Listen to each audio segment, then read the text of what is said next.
Hola a todos, ¿cómo están? Es un placer podernos ver en este momento a través de este medio. Como hemos estado estudiando en las últimas semanas de esta manera virtual, vamos a estar continuando con el estudio de las parábolas que hemos estado estudiando en las últimas semanas, y para el día de hoy tenemos una parábola que es muy interesante. Vamos a tratar de sacarle el mayor provecho posible porque tiene que ver con uno de los temas más complicados para el ser humano, que tiene que ver con el perdón. La parábola del siervo despiadado en Mateo 18, 21 al 35. Entonces se le acercó Pedro y le dijo: Señor, ¿cuántas veces perdonaré a mi hermano que peque contra mí? ¿Hasta 7? Jesús le dijo: no te digo hasta 7, sino aún hasta 70 veces 7. Por lo cual el reino de los cielos es semejante a un rey que quiso hacer cuentas con sus siervos, y comenzando a hacer cuentas, le fue presentado uno que le debía 10,000 talentos. A este, como no pudo pagar, ordenó su señor venderle a su mujer e hijos y todo lo que tenía, para que se le pagase la deuda. Entonces aquel siervo, postrado, le suplicaba diciendo: Señor, ten paciencia conmigo, yo te lo pagaré todo. El señor de aquel siervo, movido a misericordia, le soltó y le perdonó la deuda. Pero saliendo aquel siervo, halló a uno de sus consiervos que le debía 100 denarios. Y haciendo de él, le ahogaba diciendo: págame lo que me debes. Entonces su consiervo, postrándose a sus pies, le rogaba diciendo: ten paciencia conmigo, y yo te lo pagaré todo. Mas él no quiso, sino fue y le echó a la cárcel hasta que pagase la deuda. Viendo sus consiervos lo que pasaba, se entristecieron mucho, y fueron y refirieron a su señor todo lo que había pasado. Entonces, llamándole su señor, le dijo: siervo malvado, toda aquella deuda te perdoné porque me rogaste. ¿No debiste tú hacer lo mismo? También tener misericordia de tu consiervo, porque tuve misericordia de ti. Entonces su señor, enojado, le entregó a los verdugos, y hasta que pagase todo lo que debía. Así también mi Padre Celestial estará con vosotros si no perdonáis de todo corazón cada uno a su hermano sus ofensas.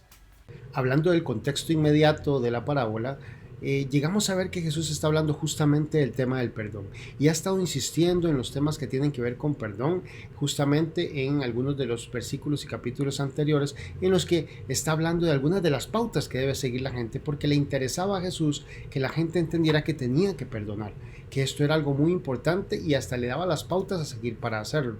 Inclusive hace una aseveración muy interesante donde dice que lo que atamos o desatamos aquí en la tierra estará atado o desatado en el cielo. Cuando Pedro viene y se arrima y le dice: maestro, ¿cuántas veces tengo que perdonar? El mismo Pedro dice: 7. Y cuando dice eso, en el contexto judío se está refiriendo que el mismo Pedro es consciente si siempre tiene que perdonar. Y Jesús viene y se acerca a Pedro y le dice: tienes que perdonar 70 veces 7. ¿Y qué significa eso? El 7 como número cabalístico lo que significaba era lo perfecto, la plenitud, o sea, todo.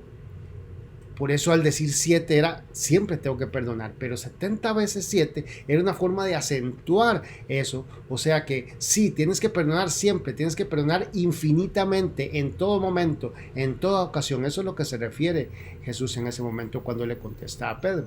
Y entonces le cuenta la historia de este rey, donde el rey viene y está recibiendo a algunos de sus siervos que le deben dinero, y entonces viene el primero que le debía muchísimo dinero. Este siervo llega y le debía 10,000 talentos. Y para que nos demos una idea, un talento era más o menos 21,000 gramos de plata, y un denario eran 4 gramos de plata apenas. Entonces, un talento eran 6,000 denarios. Y un jornalero judío ganaba apenas un denario en todo un día de trabajo. Eso lo podemos ver en Mateo 22. Así que los 10,000 talentos que debía este hombre era una barbaridad de dinero, era algo que era totalmente impagable, una suma gigantesca que se le debía a ese rey.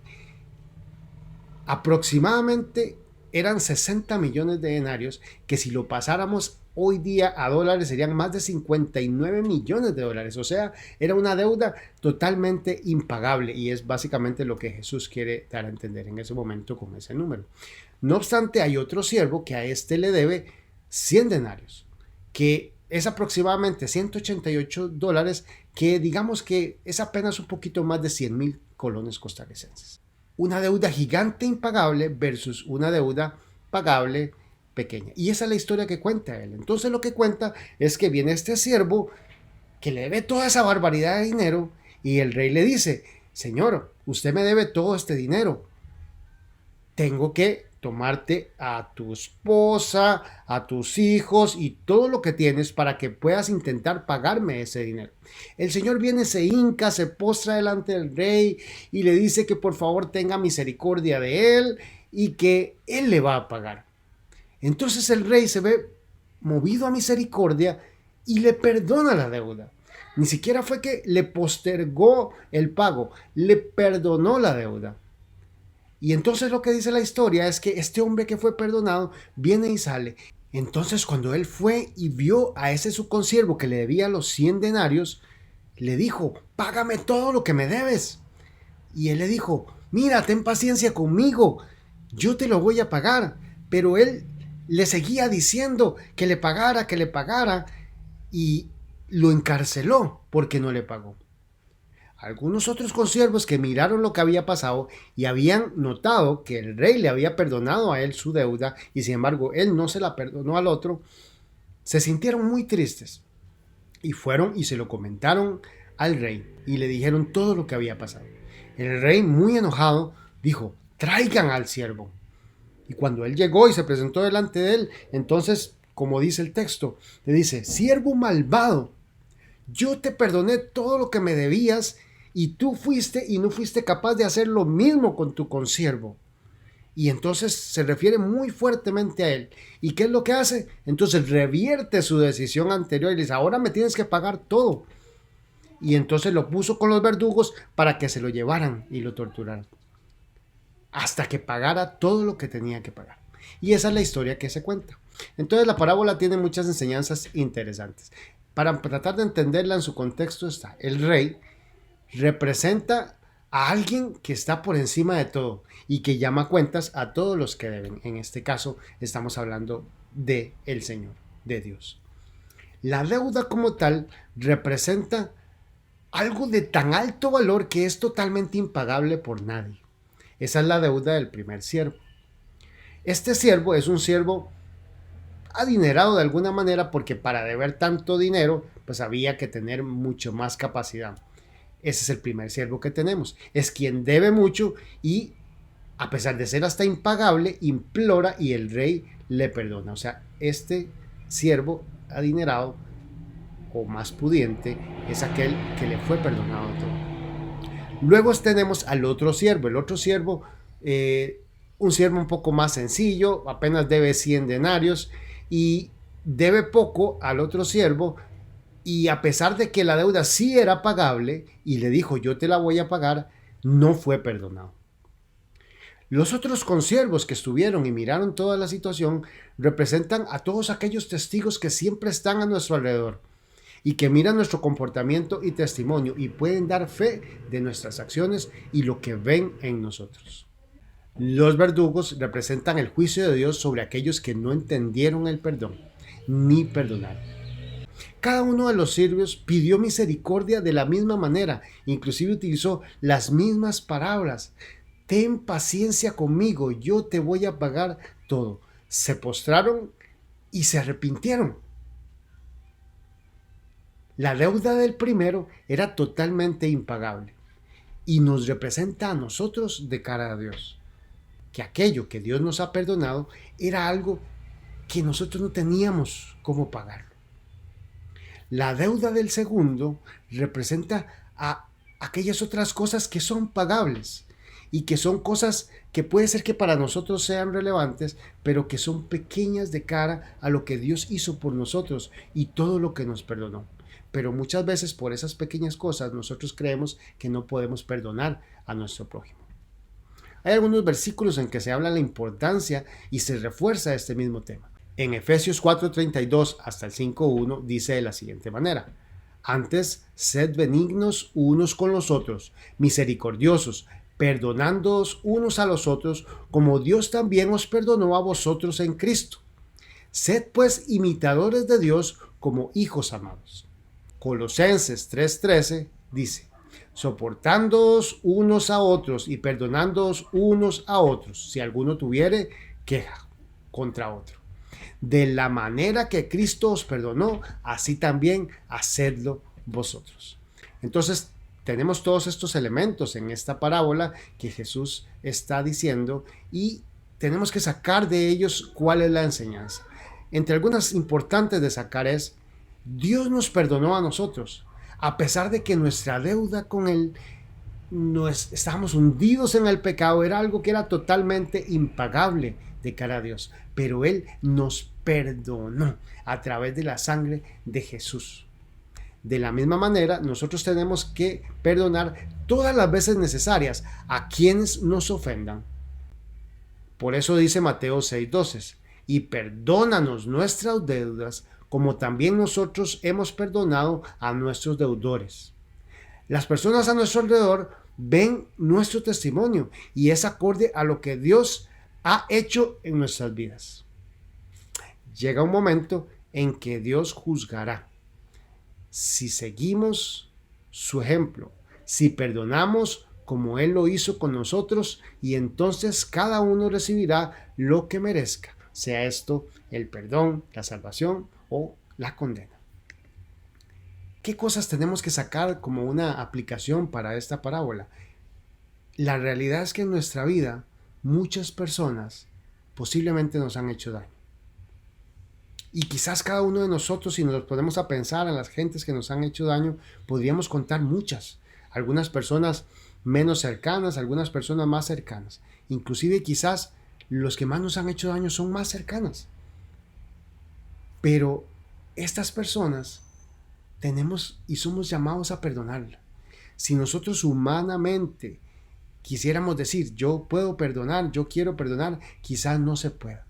Pero estamos hablando de un perdón que es divino. El perdón tiene un alto componente divino, porque es el que nos hace, a pesar de que nuestra naturaleza pueda querer no perdonar, estar en la capacidad de, así como Cristo me perdonó, yo perdonarlos a ellos. Y con eso mostrar cómo el Espíritu de Dios es el que mora en nosotros, el que vive en nosotros y el que tiene control de nuestra vida. Porque somos capaces de perdonar a aquellos que nos han ofendido. Cuando no perdonamos, nuestro espíritu se llena de amargura, de rencor. De alguna manera se apodera de nosotros. Y vamos cargando con aquello. Y hasta pudo haber sido otra persona que tuvo algo o dijo algo o realizó algo que nos ofendió de gran manera.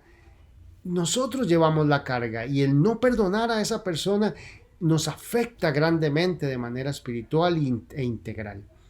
Por eso tenemos que aprender a que la paz de Dios sea la que more en nosotros. Y eso solamente se da cuando adoptamos esa capacidad divina de perdonar. Y entonces volver a ver a las personas con toda tranquilidad y poder tener un corazón limpio de cara a ellos. Y eso es exactamente lo que Jesús quiere que hagamos. Debemos actuar siempre de corazón. Nunca tenemos que hacer algo para que nadie lo vea. Pero tenemos que ser conscientes de que hay muchas personas siempre observándonos. Nuestro testimonio siempre estará ahí, en el escrutinio. Por eso, si somos cristianos y decimos ser de Jesucristo y decimos ser personas transformadas, no puede ser que seamos personas que llevamos rencor en nuestro corazón contra otras personas. Y eso se mira. Y entonces, eso puede evitar que seamos el reflejo de lo que Dios debe ser en nuestra vida. Entonces, concluimos diciendo que esta parábola nos enseña muchísimas cosas, pero especialmente hay un énfasis en la importancia del perdón, tomando como referencia todo aquel gran valor, esa gran deuda que Jesús en la cruz pagó por nosotros, y con eso el perdón de pecados. Y nada se compara con el tamaño de esa deuda, y sin embargo nos fue perdonado. Asimismo nosotros, en todas las diferentes situaciones de la vida, que muchas de ellas no son fáciles, pero tomados de la mano de Dios, sabiendo que Dios gobierna nuestra vida, vamos a aprender a perdonar a los demás. Y el perdonar a los demás, siendo un gesto divino en nosotros, va a lograr que la paz de Dios more en nuestro corazón. Y entonces seamos mejores personas, mejores cristianos y vivamos felices porque Jesucristo mora en nosotros. Que el Señor les bendiga.